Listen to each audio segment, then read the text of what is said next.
Here is a close look at the full circle dish brush. As you can see, this is in the color green.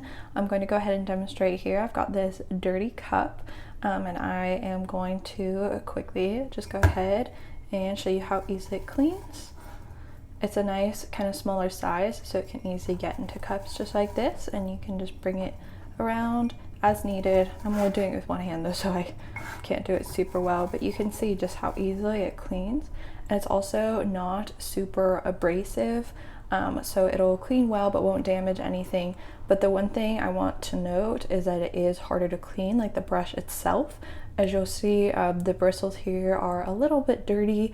They don't clean very well, so if you want to actually clean the brush itself rather than just your dishes, it is a little bit trickier, but overall it still definitely does the trick. I absolutely love this brush. I've had it for several years and it's honestly not super dirty, like it's not the worst thing in the world. And it's a very sleek, very easy to handle brush. I would definitely recommend it if you are looking for a nice little dish brush.